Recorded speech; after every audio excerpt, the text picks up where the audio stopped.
দেশের মানুষের জীবনের কোনো নিরাপত্তা নেই।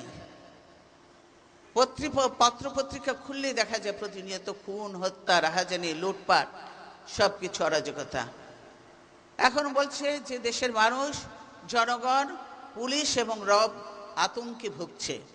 কারণ পুলিশ এবং র্যাব যখন তখন যাকে তাকে ইচ্ছা ধরে নিয়ে যাচ্ছে এবং যে জুলুম, যে নির্যাতন করা হয় আপনারা দেখেছেন। রাজনীতিবিদদের, ফারুক একজন এমপি, আপনারা দেখেছেন কিভাবে তার উপর অত্যাচার করা হয়েছে, সে এখনো চিকিৎসাধীন রয়েছে। তা আরেকজন পথচারী, তিনি ছিলেন হরতালের দিন পথচারী, সে পথচারী পথ চলতে যে পুলিশের বুটের নিচে তাকে চেপে ধরা হয়েছে, তার গলা। এই হলো অবস্থা। তারপরে প্রতিনিয়ত তো লাশ পাওয়া যাচ্ছেই। আপনারা দেখেছেন জামাতে ইসলামের সেক্রেটারি জেনারেল এবং আরেকজন, তারা রাজনীতি করে তারা যদি কোনো অপরাধ করে প্রমাণ হয় তাদের শাস্তি হবে, কিন্তু তাদেরকে ডান্ডা বেড়ি পড়িয়ে যেভাবে কোর্টে আনা হয়েছে এবং যে এটা কি অন্যায়? সরকার যে এই কাজগুলি করে যাচ্ছে এবং যে পথের যেসব পথ দেখিয়ে যাচ্ছে, তারা কি ভুলে যাচ্ছে এই দিন নয়, সামনে আরো দিন আছে? তাদেরকেও তো এই অবস্থার সম্মুখীন হতে হবে।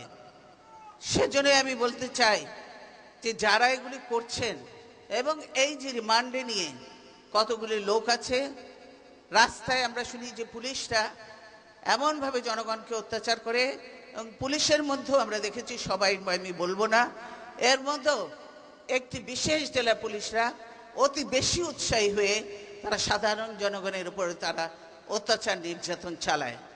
তাদের উদ্দেশ্যে বলতে চাই, যে বিশেষ জেলারই হন না কেন, তিনারা কিন্তু আপনাদেরকে রক্ষা করতে পারবেন না। আপনারা যে অপকর্মগুলি করছেন, যে জুলুম, যে নির্যাতন, যে অত্যাচার করছেন, প্রতিটি রেকর্ড আছে।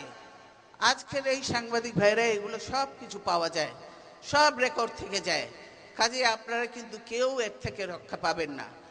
আপনারা দেখেছেন মিথ্যে মামলা দিয়ে তারেক রহমান সহ আরো যে আমাদের সালাম পিন্টু, বাবর, তারপরে আরো কে, তিনজন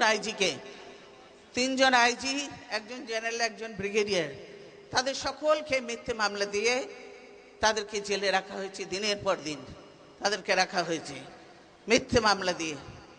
তো আপনারা ভুলে যাচ্ছেন, আজকে রিমান্ডে নিয়ে যারা এইরকম ভাবে অত্যাচার করছে, তিনারা কিন্তু ভুলে যেন না যে তাদেরও সেই অবস্থা তৈরি হতে পারে। তাদেরও সেই, আজকে তিনারা জেলখানায় আছেন, তিনারা হয়তো জেলখানার বাইরে থাকবেন, আর আপনাদের হয়তো সেই জায়গায় অবস্থান নিতে হতে পারে। কাজের সময় কিন্তু বেশি নয়। আপনারা সেই চিন্তা করেই কাজগুলি করবেন বলে আশা করি। রাজনীতিবিদদের যদি অন্যায় করে থাকে, তাহলে সম্মানের সঙ্গে অন্যায় হবে, বিচার হবে, শাস্তি হবে, সেটা ঠিক আছে। কিন্তু মিথ্যে মামলা দিয়ে কিংবা সাজানো মামলা দিয়ে তাদের উপরে অত্যাচার করা, এগুলি বন্ধ করতে হবে। এগুলি বন্ধ না করলে আপনাদের যে মামলাগুলি আপনারা মনে করেন যে ৭,০০০ মামলা আপনারা সব উঠিয়ে নিয়েছেন, এই উঠিয়ে নিলেই কি শেষ হয়ে গেল? আপনারা মনে করেন না আজীবন আপনারা ক্ষমতায় থাকবেন? কেয়ারটেকার যতই বলেন বাতিল করে দলীয় সরকারের অধীনে নির্বাচন করে নিজেরা ক্ষমতায় থাকবেন, কেউ কিছু করতে পারবে না, সেটা হবে না। তাদের দলের যেই নেতাই বলুক না কেন যে আওয়ামী লীগের অধীনে বা দলীয় সরকারের অধীনে নির্বাচন হবে, আমি বলবো কেয়ারটেকার ছাড়া নির্বাচন হবে না। কেয়ারটেকারের অধীনেই বাংলাদেশে নির্বাচন হয়েছে, আগামীতেও তার অধীনেই নির্বাচন হতে হবে। তাই আপনাদেরকে বলতে চাই যে ভুলে যান আজীবন ক্ষমতায় থাকার জন্য এই জুলুম, এই নির্যাতন, অত্যাচার এবং জনগণের সঙ্গে খারাপ আচরণ। আমি আগেই বলেছি, এদেশের মানুষ, আমার দলের নেতা কর্মীরা সকলেই যেমনভাবে আমাকে এই দলে এনেছে, সাহায্য সহযোগিতা করেছে, দেশের মানুষ যথেষ্ট সম্মান দিয়েছে। যেখান থেকে নির্বাচনে দাঁড়িয়েছি বিপুল ভোটে বিজয়ী করেছে, তিনবার প্রধানমন্ত্রী করেছে। কাজে আমার পাবার আর কিছু নেই। আমার শুধু পাবার একটি, আমি শুধু দেখে যেতে চাই এই দেশটিকে স্বাধীন, সার্বভৌম এবং এই দেশের এই স্বৈরাচারের হাত থেকে যাতে দেশ মুক্ত করতে পারে।